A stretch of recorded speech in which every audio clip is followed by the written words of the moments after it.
Hello and welcome. My name is Alan, and we are back with more news and politics from around the world. This time for Wednesday, the 22nd of January 2025.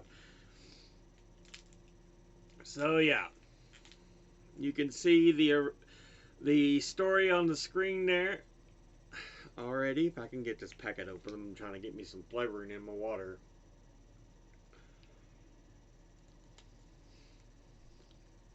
But anyway, uh, the story on the screen, ProPublica, Donald Trump's number 2 pick for the EPA, represented companies focused on pollution harm, accused of pollution harm.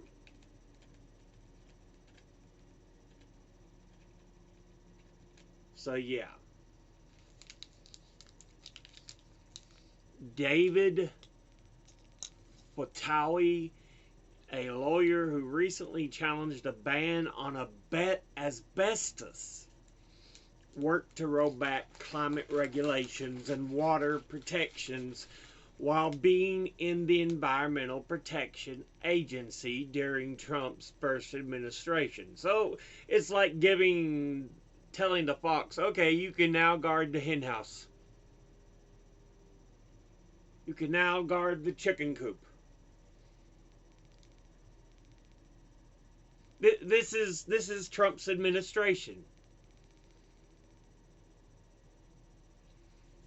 The man tapped by Donald Trump to be second in command of the federal agency that protects the public from environmental dangers is a lawyer who has represented companies accused of harming people and the environment through pollution. David Fatawi, a partner in the global law firm of Gibson Dunn, played a key part in rolling back climate regulations and water protections while serving as a lawyer in the Environmental Protection Agency during Trump's first administration. Yeah. A guy who challenged the EPA's ban on asbestos. You know, were all the TV commercials on lawyers attacking mesothelioma? Asbestos is what causes that. A cancer. And they're like, nah, that's okay.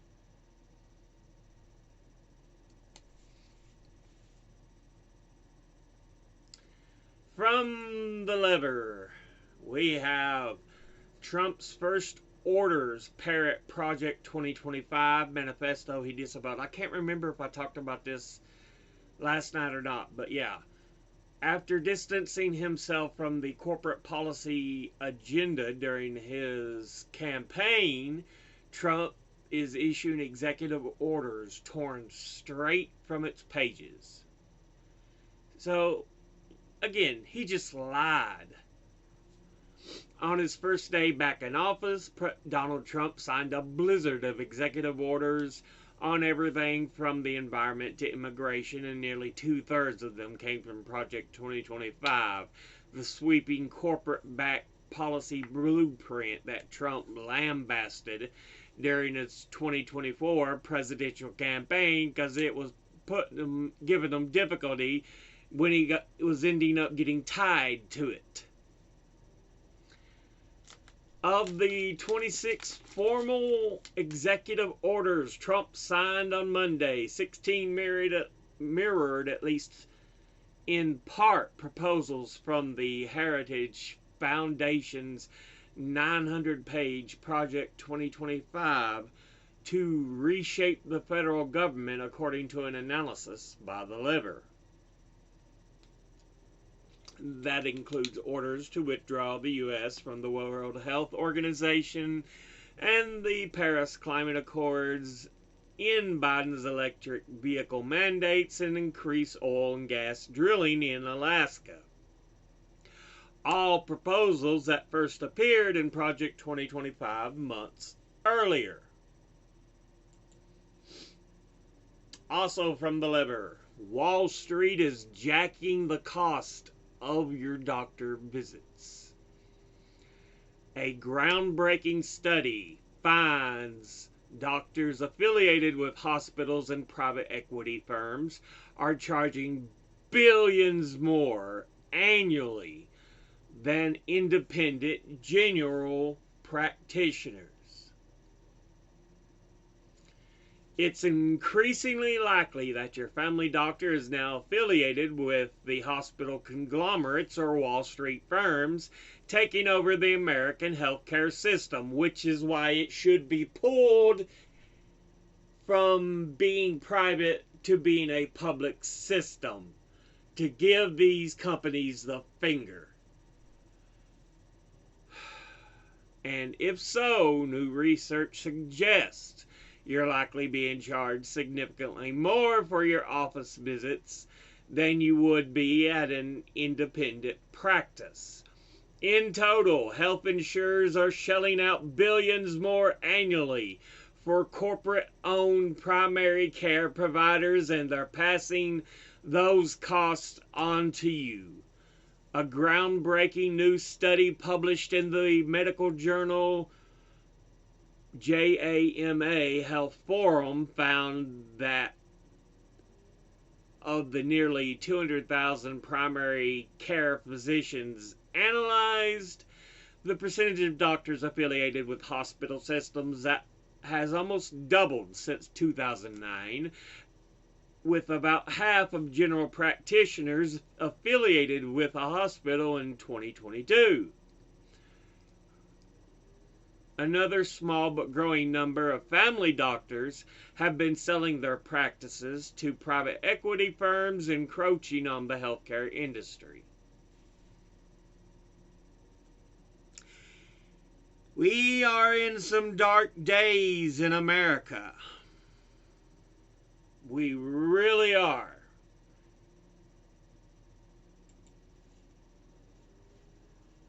This from KenKlippenstein.com. The apostocracy inaugurates Trump. A new breed of elite flexes its muscle. Donald Trump was inaugurated president on Monday by a Chief Justice most people couldn't name or recognize. But up in the VIP seats, looking down like an approving collective of Greek gods, were 6 tech billionaires whose companies practically everyone knows. Elon Musk of Twitter, or X, Jeff Bezos of Amazon, Mark Zuckerberg of Facebook and Instagram, Tim Cook of Apple, and Sundar Pichai of Google, and Shou Zishu of TikTok.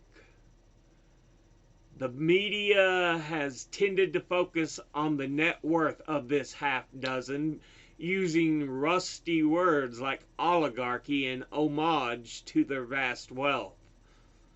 But their power penetrates much deeper than that. It is literally in my pocket as I write this. Their host of apps that dominate our every waking hour. Their dominance and control over the very appliance that most now get their news and entertainment from, where they do their banking, receive their advertisements, connect with their friends, date, and buy stuff.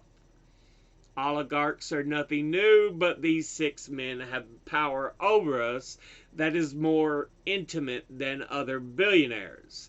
They collectively build, run, and control what can only be likened to an appendage of our own human bodies, a new organ that most can imagine losing or losing access to. Well, guess what? Apple, I don't care. I don't use cell phones. I don't use tablets. So no, fuck you. Amazon, I try to stay away from it as much as possible if I can help it. If you can find local businesses that sell it, absolutely do it. Elon Musk of Twitter X, I haven't used the app for fucking ever, and I have no intention of ever using it ever again. Mark Zuckerberg of Facebook, Instagram. I have Facebook, unfortunately, because that's where a lot of my friends are on. Sundar Pichai of Google. Unfortunately, there's very few search engines other than Google. And I do a lot on YouTube, so yeah. And Shou Zichu on TikTok. I've got a TikTok, but I don't really use it. Facebook and Google are my two problem areas I need to work on. Otherwise, I usually give them no money whatsoever. Ever.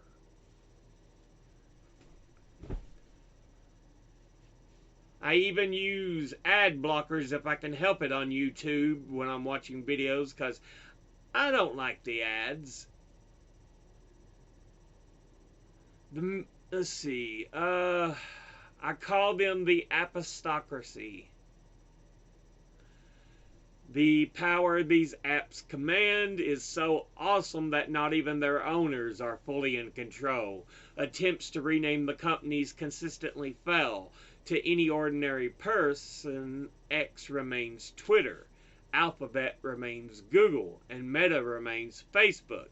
These rebrands fail because the apps have lodged themselves so deeply in our minds that unlearning our conception of them is about as realistic as unlearning a native language. They exist in some timeless platonic realm of ideas. These companies might as well try to rebrand the concept of a tree. Yeah. It really is that way. And from inequality.org. Doctor and patients protest United Health's record earnings. Victims of America's for-profit healthcare system recounted coverage denials and called for deep reform. America's largest healthcare company, the United Health Group, pulled in over $100 billion in revenue in just the fourth quarter of 2024 alone. For the full year, the Giants insurance division, United Healthcare, reported record revenue of $298.2 billion. The company announced last Thursday. These staggering revenue totals actually fell below investor expectations. United Health Group shares, right after the announcement, slipped 6% in the New York Stock Exchange. Meanwhile, just outside that capitalist bastion, victims of our for-profit healthcare system, doctors and patients alike, were braving freezing temperatures to call out the suffering that engineered United Health's exorbitant earnings. One of these demonstrators, Jen Coffey, has been battling complex regional pain syndrome, a condition so incredibly painful that it's often called for the suicide disease. Or it's often called the suicide disease. United Healthcare would rather leave me in torture than grant me the peace my infusions bring. I'm asking for a life worth dignity. I'm left begging for a life worth living, according to Coffey.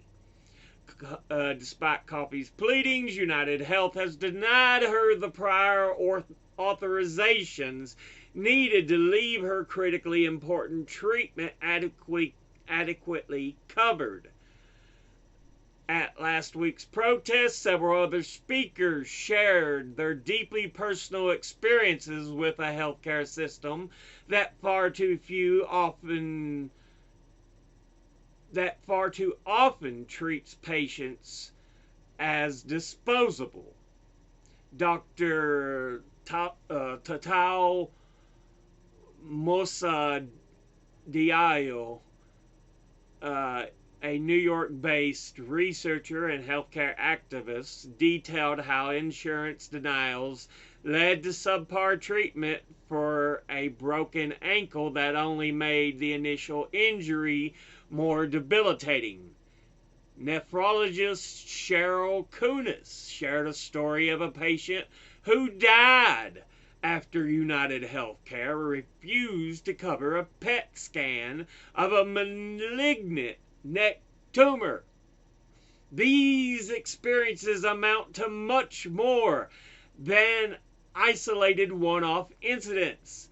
The outpouring of anger after last month's killing of United Healthcare top exec Brian Thompson, anger not at the shooting but at the company Thompson represented, shows just how many Americans are currently suffering under our privatized healthcare system.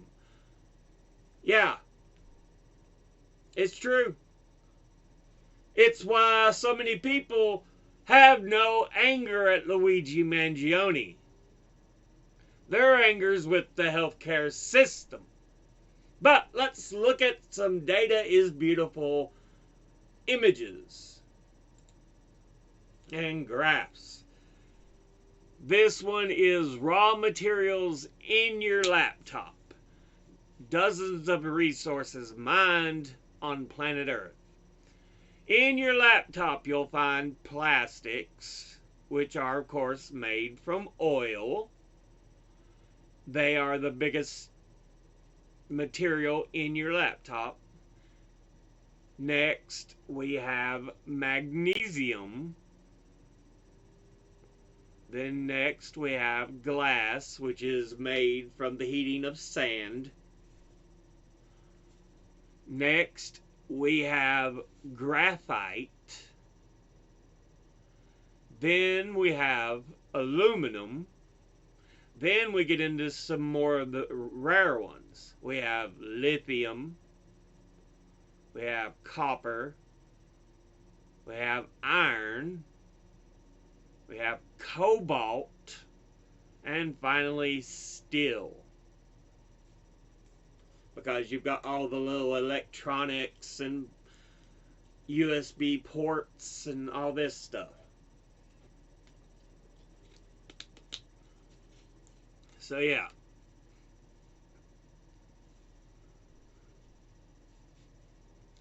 You can usually find plastics in the structural components, the outside and everything. Lithium are usually in the battery. Magnesium in the structural components and thermal management. Copper in the electrical components and wiring. Glass in the structural components and the chips. So think your screen and then the actual microchips have some glass. Iron in the structural components. Graphite in your battery. Cobalt in your battery. Aluminum in the structural components and thermal management. And steel structural components. So yeah, good look at what goes into the making of a laptop. Next, we have Palisades Fire Open Data Map, Structural Damage and Recent Imagery. Uh, the Palisade fire perimeter is the red spots. Um, or, well, it's the Palisade fire perimeter in general. The red spots is what's been destroyed. Your orange is major damage, like this right here, this here. You know, they're occasionally in there, but in the most part, you're either destroyed or not. Minor damage, like right here, here. There's a few places that have only suffered minor damage. And places that have been affected, although they haven't really suffered severe damage or any kind of real damage. You can see the blues, they're around. And the greens are no damage.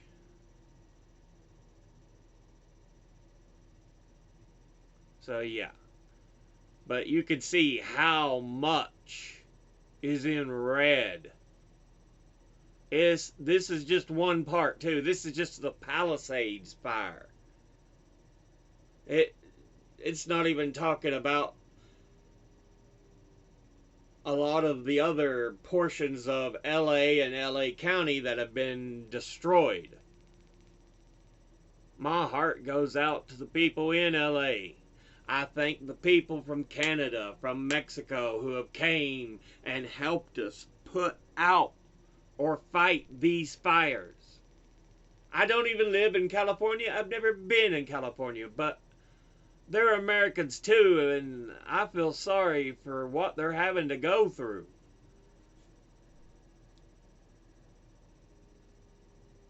And finally, let's look at a chart here showing words people most frequently use to describe how they feel about AI, how people perceive AI. This is a word chart.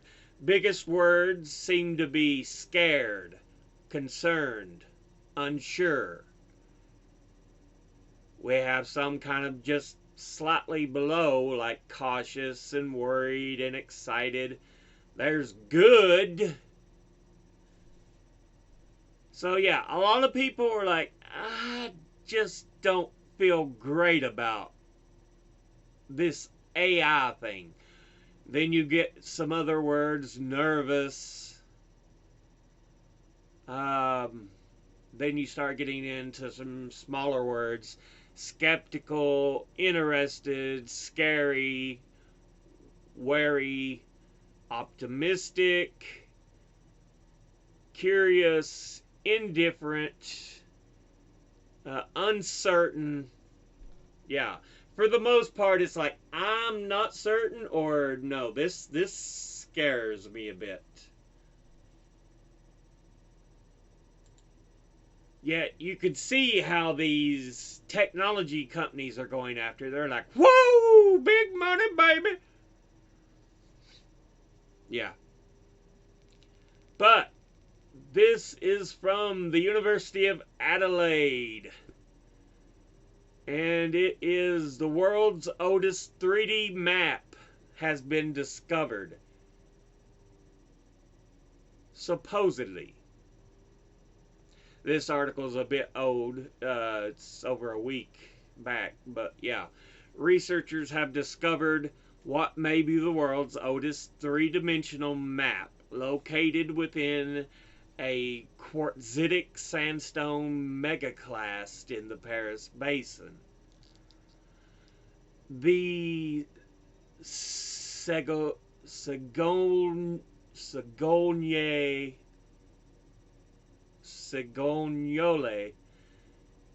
3 rock shelter, known since the 1980s for its artistic engravings of two horses in the late Paleolithic style on either side of a female pubic figuration, has now been revealed to contain a miniature representation of the surrounding landscape.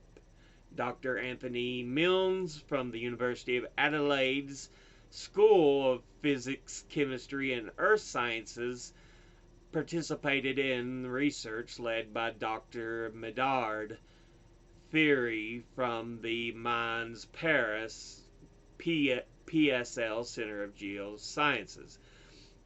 And if you're not sure where I'm talking about, Adelaide is in Australia. So this is a discovery in Australia that, hey, something, they may have already had a map available. But yeah, they show how it kind of breaks down, and then the actual territory, how it looks. So yeah.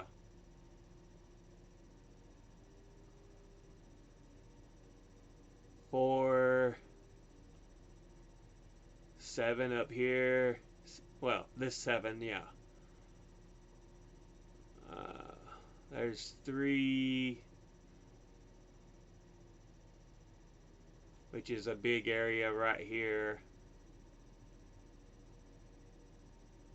So it's fairly small as an actual map, but it more or less details the territory.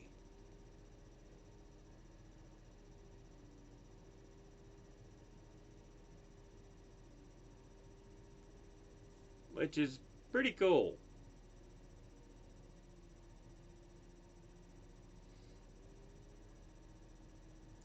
You can see it's right along this body of water here, 7, which on the map, 7 right here is the body of water. So 4, which is these hills and stuff.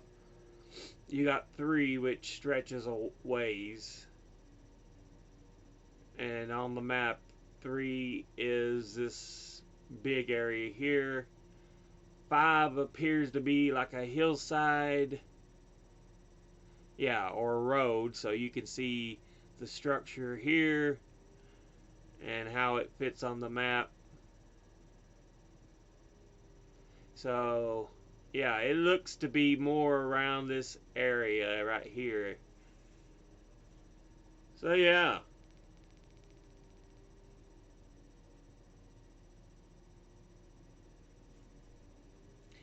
But that's always cool, so it's interesting. They've got maps that far back. We've got to reevaluate how far back our history goes.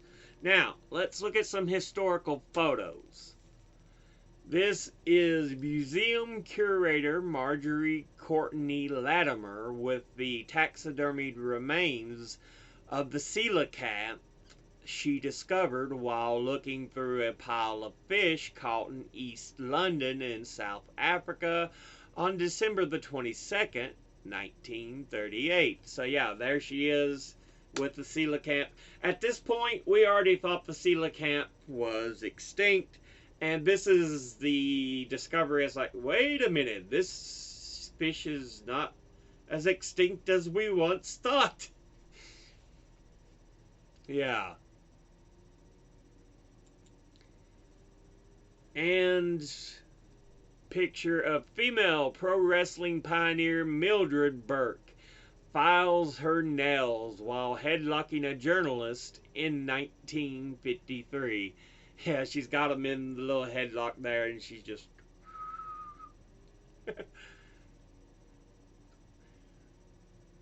Which I think he's selling it pretty good. But yeah, of course, with the headlocks, you're just supposed to put the elbow underneath where the neck would be so you don't actually choke someone. There's a lot of work in making wrestling moves look real without hurting them, so there's a lot that goes into them. But let's get into some news stories here. January 6th rioter case was tossed after Trump pardon arrested on pending weapons charges. Oh, January 6th rioter whose case was tossed after Trump pardon is arrested on pending weapons charges. So Trump pardoned him Monday. Now this one person is arrested. Florida man who prosecutors alleged attacked police with an explosive device during January 6th assault on the Capitol, and whose case was dropped following Trump's sweeping pardons and commutations issued Monday, was arrested Wednesday on pending federal gun charges, according to court records. Daniel Ball, 39, was taken into custody Wednesday morning, according to an arrest warrant. On a separate indictment returned by federal prosecutors in Florida last summer that charged him for unlawfully possessing a gun as a felon. He's had at least 3 previous felon convictions, one dating back to 2017 for domestic violence battery by strangulation, and 2 in October of 2021, 9 months after the January 6th riot, for resisting law enforcement and battery on a law enforcement officer.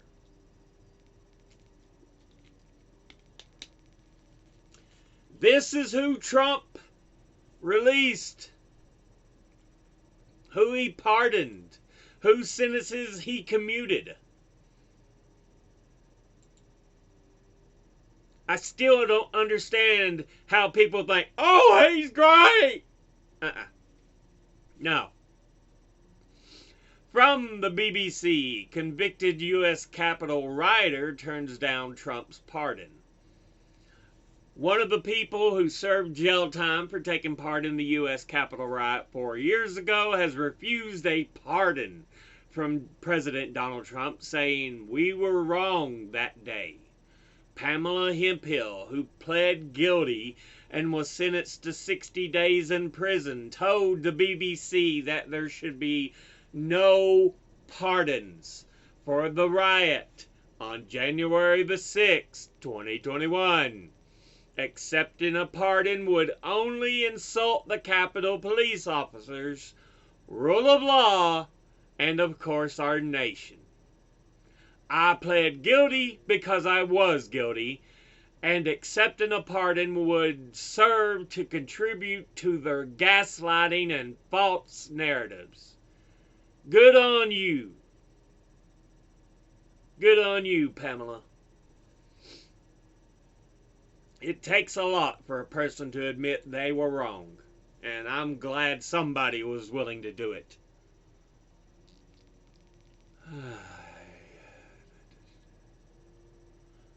Yes, I'm using an ad blocker because I didn't want to deal with your crap.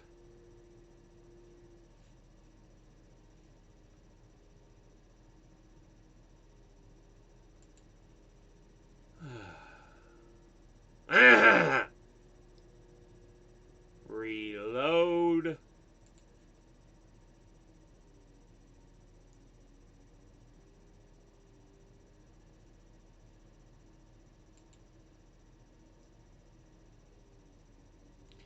U.S. pilot who vanished during Vietnam War spy mission is finally accounted for, which is a great thing.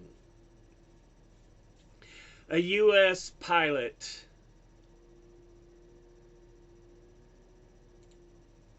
who disappeared while conducting a spy mission during the Vietnam War has finally been accounted for, military officials said Tuesday. U.S. Air Force Lieutenant Colonel Donald W. Downing was assigned to the 557th Tactical Fighter Squadron, 12th Tactical Fighter Wing, 7th Air Force in September of 1967, the Defense POWMIA accounting agency said in a news release. Downing, 33, was piloting one of 2 aircraft in the nighttime armed reconnaissance mission over what was then known as the Democratic Republic of Vietnam on September the 5th, 1967. So yeah, I'm glad they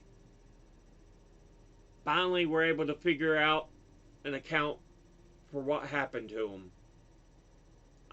That's closure his family deserves. His loved ones deserve. From the AP, Mexican border states prepare migrant shelters as Trump begins deportation campaign. Mexico raised sprawling tents on the U.S. border Wednesday as it braced for President Donald Trump to fulfill his pledge to carry out mass deportations. In an empty lot tight against the border with El Paso, Texas, cranes lifted metal frames for tent shelters in Ciudad Juarez. Because of what Trump's doing, we might as well tear down the Statue of Liberty. Because we've given up all pretense of being about helping people. So we should tear down the Statue of Liberty. Honestly, that's where we are. The Guardian. Vivek Ramaswamy quits Doge cost-cutting program, leaving Musk in charge. The tech entrepreneur who may run for governor of Ohio reportedly clashed with the billionaire SpaceX CEO. So yeah, there was already so much conflict between those two. Ramaswamy's like, man, I quit. From the BBC, about 1,000 North Koreans killed fighting Ukraine in Kursk, officials say. Western officials have told the BBC that North Korean troops have already suffered nearly 40% casualties in the fighting in Russia's western Kursk region in just 3 months.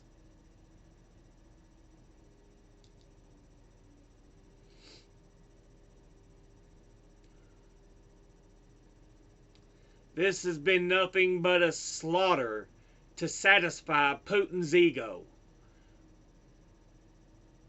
He's such a piece of garbage. From the CBC, Amazon to close its Quebec facilities. Insist it's not because of the new union. Nearly 2,000 employees will lose their jobs.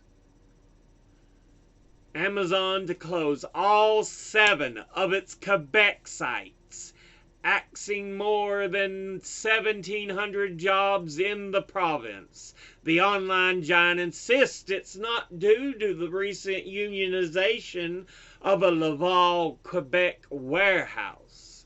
But experts say the company's decision isn't surprising. Amazon announced on Wednesday it will shutter its facilities in Quebec in the coming weeks and cut nearly 2,000 jobs, 17 of which are permanent positions. The company spokesman said Amazon will outsource deliveries to smaller contractors. The spokesperson insisted that the decision was tied to cost savings, not the recent unionization of about 300 employees at a Laval, Quebec warehouse. Yeah, fuck you, Amazon. We know what you're up to. You can go and fuck yourselves, you sons of bitches. Don't buy from these demons. If you can help it.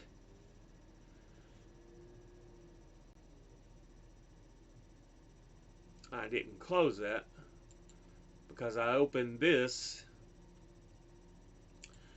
From Common Dreams, we are all paying the price for Merrick Garland's abject failure. Decades from now, historians will memorialize Garland not as a dedicated public servant, but as the head of the Justice Department who brought a butter knife to an existential gunfight with Trump, quickening our collective descent into neo-fascism. Yeah, he could have started his case much, much earlier. But he waited and squirmed and like, no. You should have gone at him first day. You really should have. I'm sorry, Garland, but you really should have. Took him out of any potential running to be president. From time, I am not going to apologize. The bishop who confronted Trump speaks out.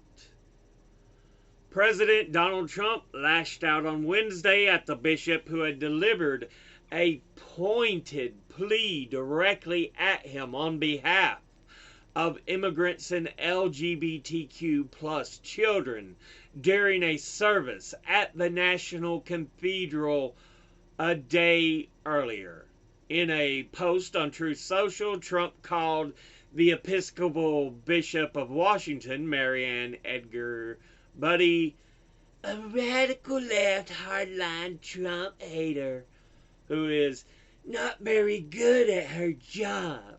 He said she brought her church into the world of politics in a very ungracious way and demanded an apology. I got your... Oh, wait, it's not an apology. Fuck you, Trump. Buddy's sermon may have been the only critical words Donald Trump heard during his first full day in office. As Trump sat in the first pew of the National Cathedral on Tuesday during a traditional prayer service, Bishop Buddy asked Trump to have mercy upon the people in our country who are scared now. Trump glared and shifted uncomfortably as she spoke. Yeah, she didn't get loud, she didn't get angry, she just asked for compassionate kindness, awareness. And of course, Trump, why? He sat there.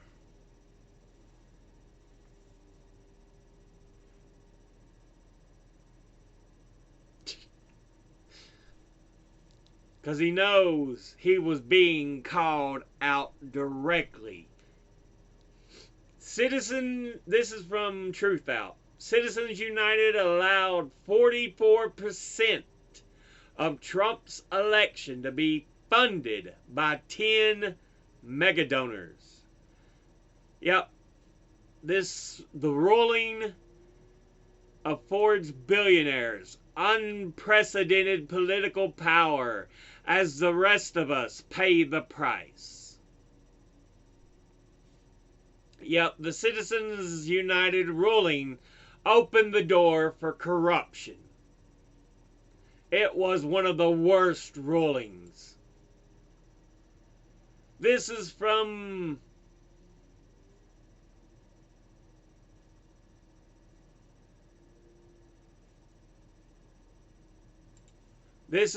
the Pink News. Sarah McBride points out fatal flaw in Trump's executive order. He just declared everyone a woman.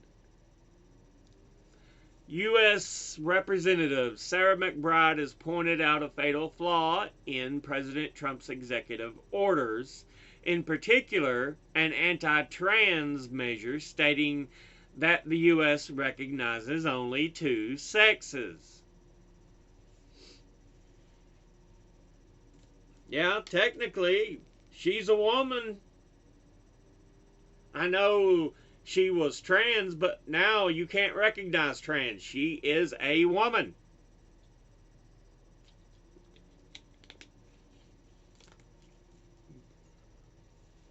And I think that's what she was going to talk about here. Yeah, she's right.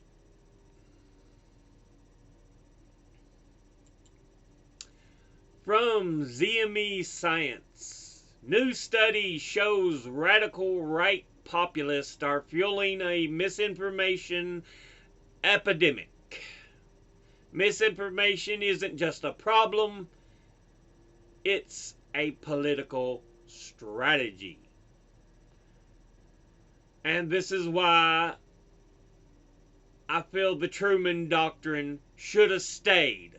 But no, Reagan's FCC did what they could to pull it apart so news companies could lie to us. From Technology Networks, scientists blame publisher perish culture for a reproducibility crisis. The publisher perish culture is undermining biomedical science according to new research. Reproducibility builds trust in science, it enables science to be progressive, and it ensures scientific research can have a meaningful impact on our world. Sadly, evidence indicates that we are facing a reproducibility crisis in science. A 2016 Nature survey of 1,500 researchers found that over 70% of respondents could not reproduce another scientist's experiment. Further still, more than 50% could not reproduce their own work. So yeah. From 404 Media, hundreds of subreddits are considering banning all links to X. Yeah, when I was searching up the subreddits for news stories and everything, you saw this in a few of them, that they were going to ban links from X, better known as Twitter. Hundreds of subreddits are considering banning all links to X.com in response to Elon Musk's salute at a Donald Trump inauguration rally that was celebrated by Nazis as being a Nazi salute. The moderators of dozens of those subreddits have said that they have decided they will ban all links to X. Congratulations, moron! You got your own site banned from a lot of places that would normally use it. From the Irish Times, Ireland on alert as Trump pulls U.S. out of global tax deal. The move sets up potential standoff on tax between the U.S. and EU. Ireland faces a fresh threat to its income from American multinationals operating here after the U.S. president Donald Trump moved to pull his country out of a landmark global corporate tax deal, setting up a potential standoff between his administration and the European Union. He can't do anything without making somebody a frickin' enemy. He's made America persona non grata. From Global News Canada, Mr. Trump, fuck off. Danish politician lashes out over Greenland proposal. Danish politician Anders Vistisen did not hold back when he issued a public message to U.S. President Donald Trump this week over his pitch to make Greenland part of the U.S. Dear President Trump, listen very carefully. Greenland has been part of the Danish kingdom for 800 years. It's an integrated part of our country. It is not for sale, Vistisen said on Tuesday in the European Parliament. Vistisen went on to use some profanity that got him in trouble with the rest of the Parliament. Let me put it in words you might understand. Mr. Trump, fuck off. I love that.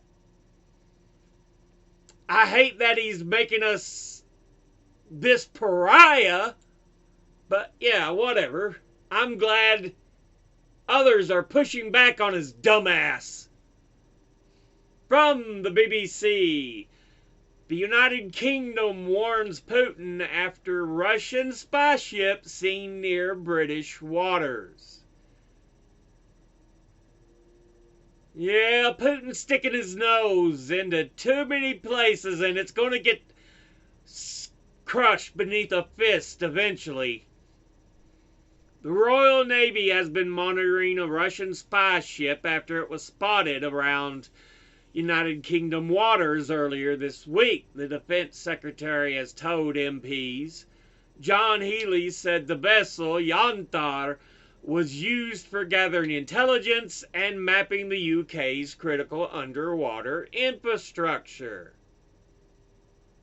He said the incident was another example of growing Russian aggression.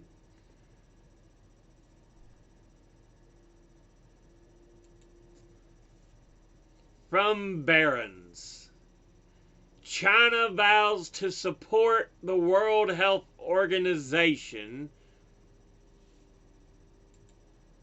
after the U.S. withdrawal. China on Tuesday vowed to support the World Health Organization after President Donald Trump signed an executive order directing the U.S. to withdraw from the body, which he has slammed after its handling of the COVID-19 pandemic. Yeah, first term Trump kills over 1 million with his actions during the pandemic. And now he wants to take us out of the World Health Organization. How many millions you gonna kill more, Donnie? Huh? Dumbass.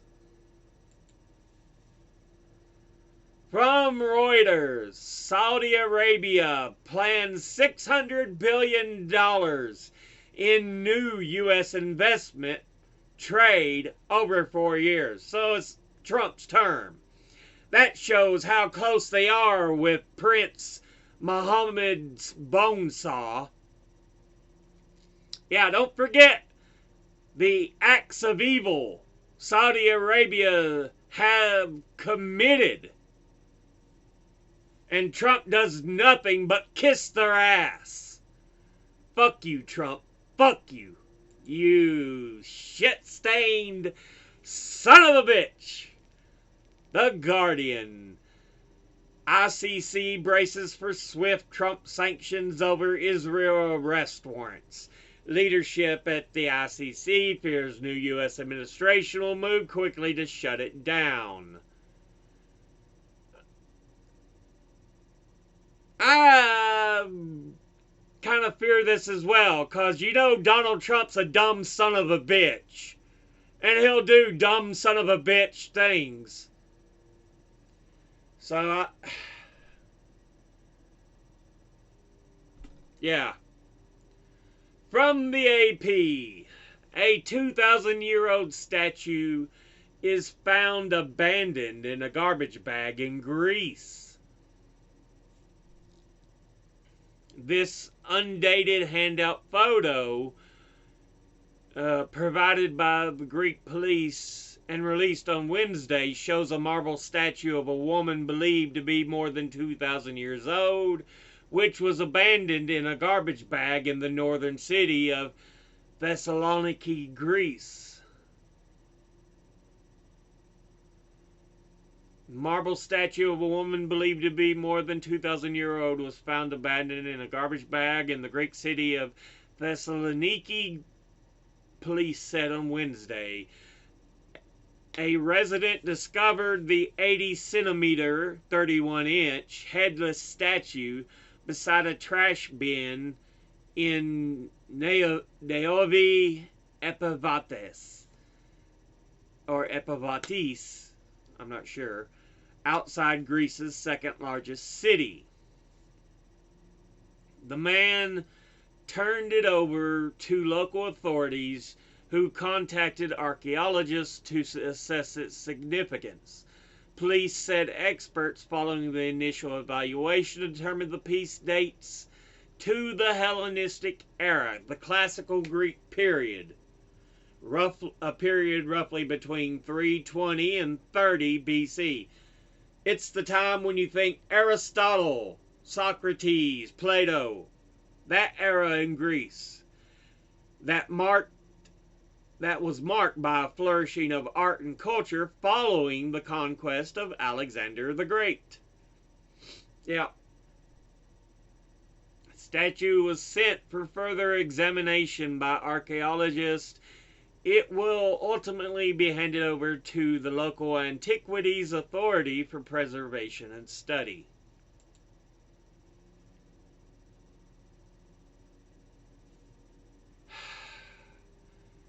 Trash comes to the top, but actual culture and good things, fuck that, we don't need it. From Reuters, Trump delivers fresh tariff threats against the European Union and China. Slower approach to tariffs, a slight relief to markets and the industry. China, Mexico, Canada in firing line for February the 1st duties, tariffs. Trade memo calls for April the 1st reports on deficits, trade remedies. Yeah. He's going to fuck over prices horribly with these tariffs. I hate to tell people, you're not going to get anything you wanted.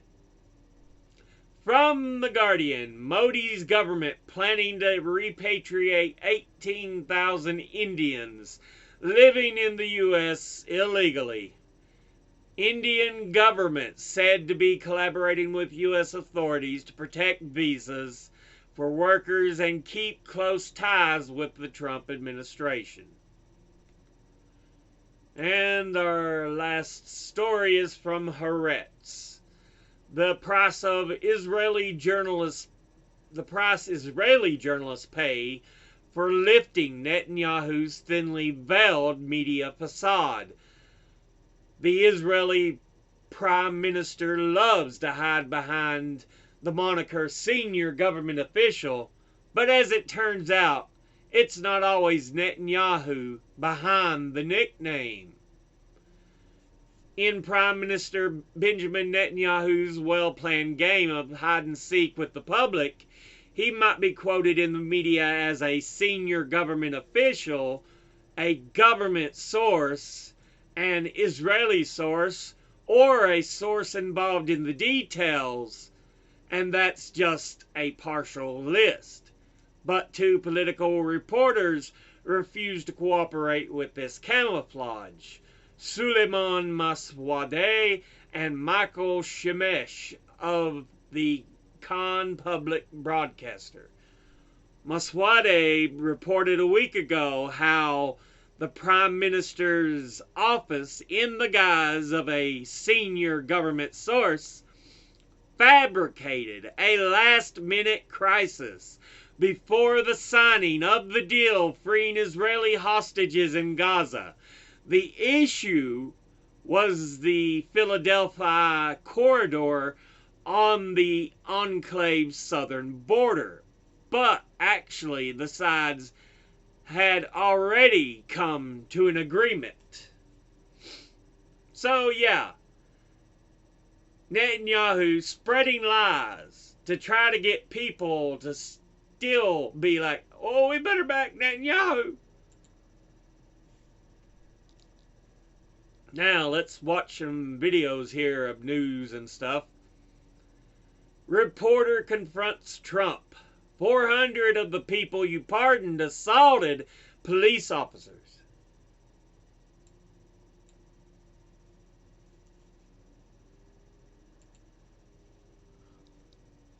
And I'm actually releasing. No, I am the friend of police, more than any president that's ever been in this office.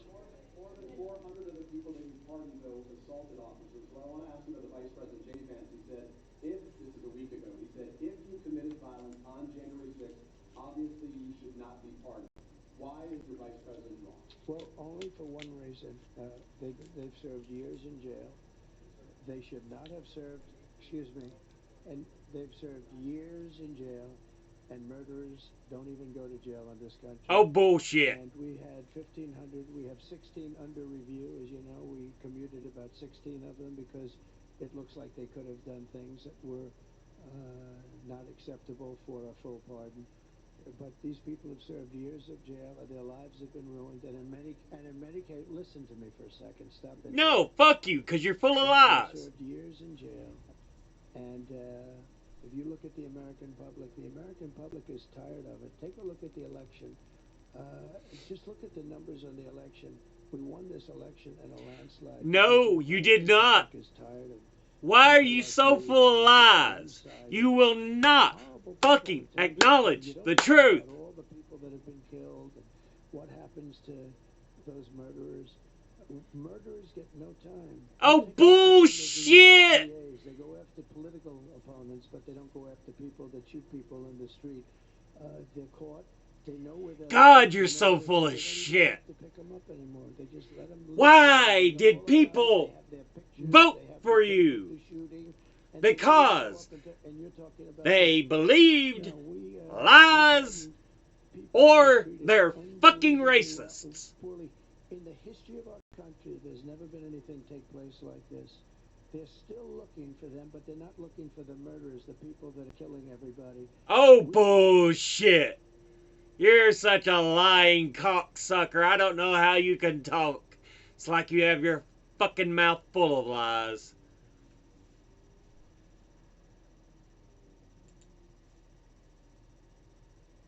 Okay. This is Trump going into his second term as president of the U.S. doesn't know what a BRICS nation is. Thanks, Spain is a member. It's an economic group. Brazil, I'm not sure what, Brazil, Russia, India, China,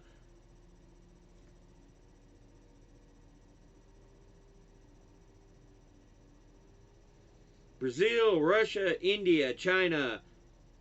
I can't remember what the S is. But it's not Spain.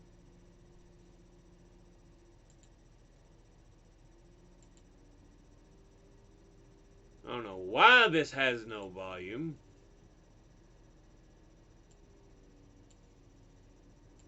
Spain is very low. And yet, are they a BRICS nation? They're a BRICS nation, Spain. You know what a BRICS nation is? You'll figure it out. But, and if the BRICS nations want to do that, that's okay, but we're going to put at least a 100% tariff on the business they do with the United States. You know what the BRICS is, right? You guys know. You know what I'm saying, right? You know what I'm saying. No, you don't know what you're saying. Brazil, Russia, India, China. I cannot remember who S is, though.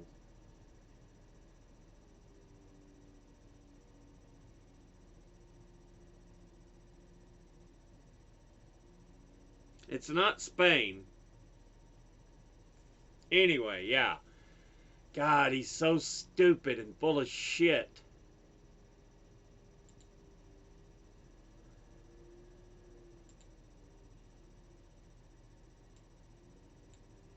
This is workers in Panama City protest President Trump's push to take control of the Panama Canal.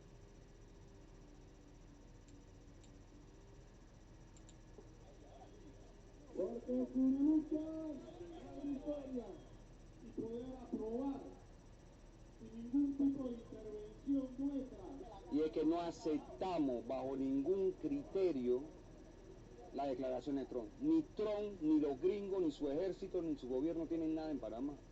Lo que está en Panamá es de los panameños. El canal es panameño, la soberanía es panameña, la autodeterminación es panameña. Ellos no tienen nada aquí. Yeah, thanks to Trump, we're going to become a pariah, a hated nation, even more so than we are for a lot of the BS we pulled. But no one's going to trust us because of Trump. That's what we're looking at.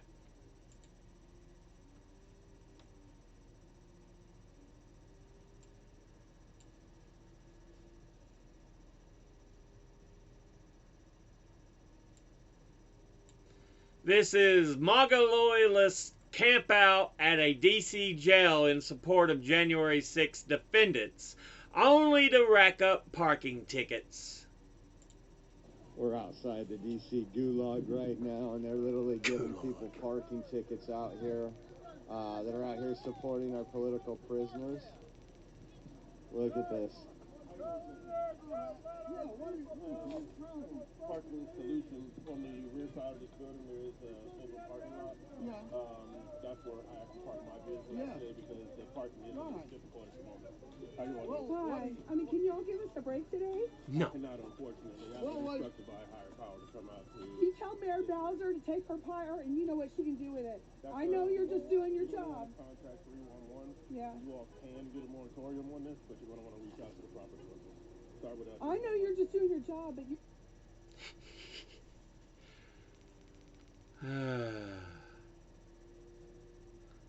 They're so brain broken.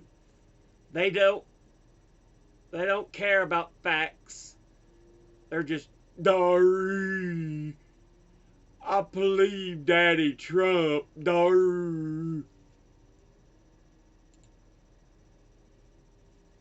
This is Dr. Ghassan Abu Sita, a British Palestinian surgeon, responds to a loaded question from Sky News reporter. You are outside Gaza now.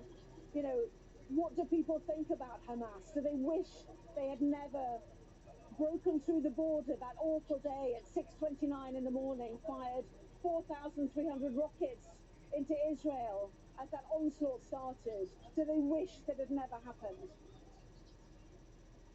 We wish that 1948 never happened. We wish that Israel had not tried to wipe out the indigenous population of Palestine and turned our families into refugees. We wish that the Sabra al-Shatila and the Deir Yassin massacres had never happened. We wish that the killings of the first and the second intifadas and all of the wars in Gaza had never happened. This is a war against the Palestinian people that is 75 years old. And to randomly pick a point in which to say that this is when we will accept history.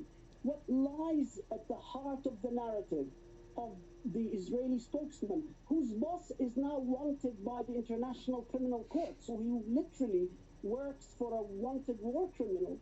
What marks his discourse is the racial othering of Palestinians, is the fact that he finds 18,000 Palestinian dead children completely ungrievable. He does not find it in any way problematic that his army amputated the limbs of over 4,500 Palestinian children. That and what lies at the heart of the fact that your channel refers to Palestinians as prisoners, even the children arrested without trial, and Israelis as hostages, is again racialized othering of Palestinians that has allowed the genocide to happen for 15 months. Our lives don't matter, neither to you or to him, because of the color of our skin. Our lives don't matter, neither to you nor to him, because we are Arab Muslims. The racialized othering of Palestinians allowed this genocide to take place. Yep.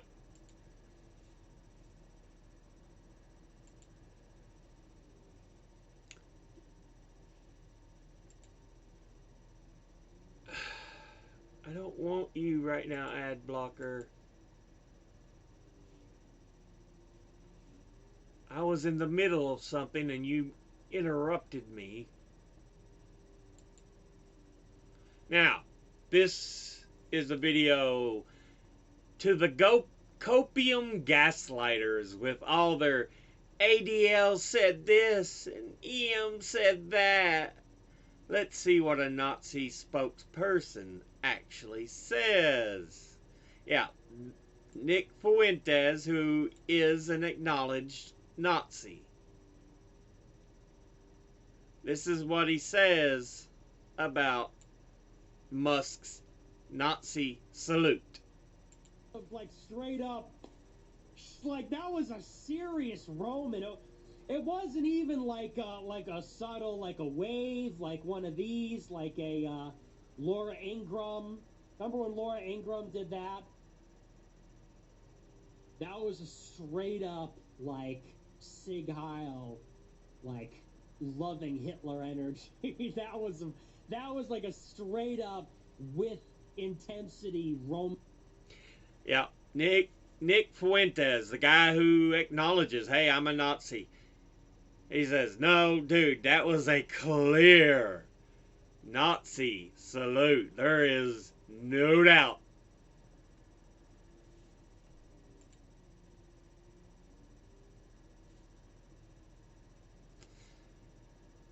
This is Denmark is sending Trump a message regarding Greenland.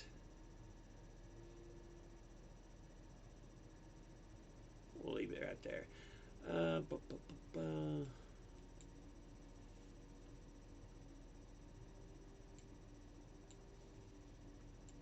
Dear President Trump, listen very carefully. Greenland has been part of the Danish kingdom for 800 years. It's an integrated part of our country. It is not for sale. Let me put it in words you might understand. Mr. Trump, fuck off. I love that. I love that. Mr. Trump, fuck off.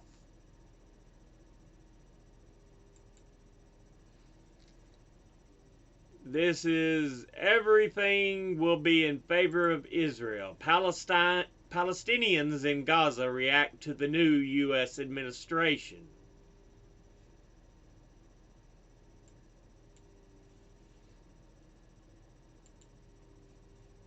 المتعارف عليه انه الحكومات والادارات الامريكيه المتعاقبه والجديده هي كل الدعم لاسرائيل ولشعب اسرائيل. هذا اللي احنا بنتوقعه واي شيء لصالح اسرائيل دعم كامل. Yeah, too often the American administrations have done nothing but kiss the ass of Israel. يعني هو لولا قدوم ترامب اعتقد كان ظل نتنياهو يماطل ولا ارضاء اليمين المتطرف عنده وكان بقيت الحرب، لكن ما في دولة تقدر تشكل ضغط كبير على اسرائيل بقدر ما بتشكله امريكا، لانها اسرائيل تعتمد اعتماد كل. See, even Palestinians know Trump is much worse than Biden ever was. They know the evils he will bring. على كل الدعم العسكري تأخذ من أمريكا. الطرفين إلنا سنة و3 شهور ما بدهم كانوا الهدنة ولا بدهم الهدوء، ولكن بوجود ترامب وبأمر من ترامب احنا لاحظنا انه وافقوا على هذا الهدوء، وبنتمنى انه يضل هذا الهدوء مستدام بين الطرفين، وتتدخل كل الدول الأوروبية بترامب او بغير ترامب او الدول العربية انه يضل هذا الهدوء، لانه احنا برضه خايفين. نتمنى من الإدارة القادمة الأخذ بعين الاعتبار المطالب الفلسطينية بضرورة وقف العدوان الإسرائيلي وإعادة الإعمار وتقديم كل ما يلزم. See, most of the Palestinians there, they're just trying to live their lives. They want peace. They want calm. But Israel is a genocidal, vicious, rabid nation that needs to be put down. من أجل إغاثة أبناء شعبنا في ظل الحرب المستمرة، المطالبة بوقف سياسة التهجير وسياسة التمييز العنصري التي تستخدمها الحكومة الإسرائيلية من أجل مصادرة الأراضي الفلسطينية ومن أجل بناء المستوطنات ومن أجل اقتلاع الفلسطيني من أرضه. الحكومة الجديدة الأمريكية بالطبع حكومة قوية، قرارها قوي، تصدر قرارات قوية، وأكبر دليل على ذلك أن الرئيس ترامب ضغط على نتنياهو لإتمام الصفقة قبل تسليمه الحكم في أمريكا. Yep.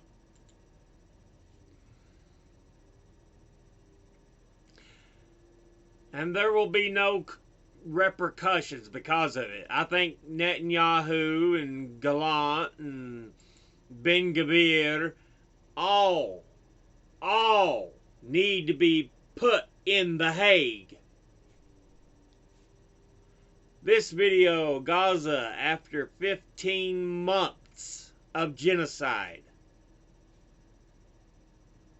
And no, I don't pussyfoot around. I call it what it is.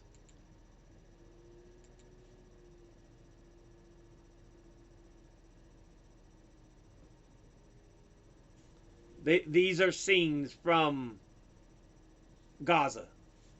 This is what's been done.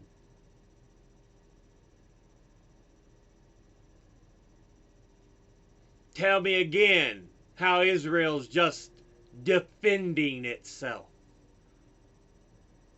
It ain't fucking defending itself. It's committing a genocide.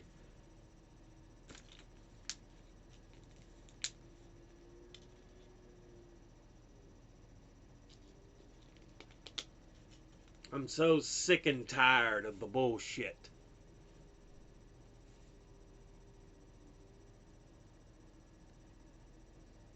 This should never be happening in the first place. Israel needs to face repercussions.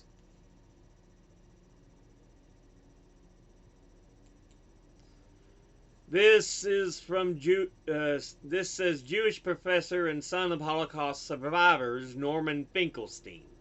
Israelis are euphoric about the genocide of Gaza. Israel is a lunatic society. Yeah, this man, Jewish, his parents survived the Holocaust. He's a professor. He knows this stuff. He studies this stuff. And even he's saying, yeah, Israel is not good right now. They're not good. They don't have good people. They aren't good people. Yeah. A historian, Israel's most prominent historian. His name is Benny Morris. And he said, well, you have to understand the Israeli mentality. I said, no, well, Professor Morris, I really don't want to understand. I don't want to get inside their heads. I really don't. They're crazy. I don't think I can, and even if I could, I wouldn't want to enter the mindset of a lunatic. And it's my opinion that at this point Israel's it's always leftists in particular like to make the distinction between the state and society. And in some cases, that distinction is valid. So, for example, at least during the height of the anti-war movement in the 1960s and early 1970s, during the height of the anti-war movement, it's true, the state did not represent American society. There was a substantial percentage of the American society, at least half and maybe more, that opposed the horrors, that were being inflicted on Vietnam. So, in that instance, the distinction was valid. But there's no significant distinction to be made between the actions and the mindset of the Israeli state and Israeli society. It's a lunatic, not just a lunatic state, it's a lunatic society. We know that just by the fact that the Israeli soldiers freely post on the social media the horrors that they are carrying out in Gaza, knowing full well that posting these horrors on the social media will not only not cause them to be ostracized by Israeli society, but quite the contrary. The Israelis relish, are euphoric at the unfolding genocide in Gaza. Yep. There you have it from the mouth of probably one of the best on this subject. He knows what's going on. He makes it clear. This is what's going on. Finally, we have Anders Vistisen answers Mr. Trump back on the Greenland situation. And it's just because I love this. I love this so much.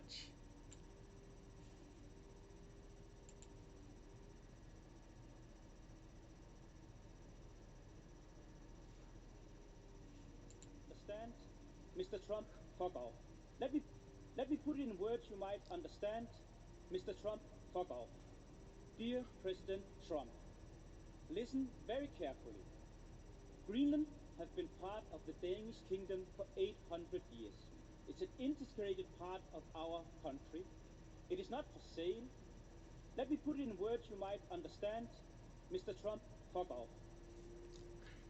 Når det er sagt, så må vi sige, at både danske og grønlandske politikere i alt for lang tid har flyttet med en selvstændighedstanke, som viser sig at være meget farlig.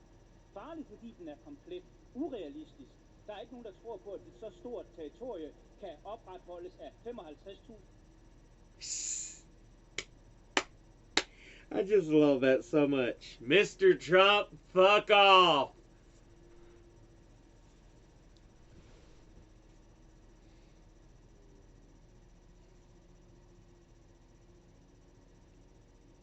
But yeah, I think what we'll do is we'll go ahead and end this episode there. As always, educate thyself. Think, read, study, learn. Someone tells you something you have trouble believing, ask them to cite their sources. I'll be listing what I can in the description box below the video. Here, the last few times I've just been running out of the room because I got so much to post. There's so many sources to post up. But, yeah. Thank you all for watching. I'll see you all in the next one. Until then, later.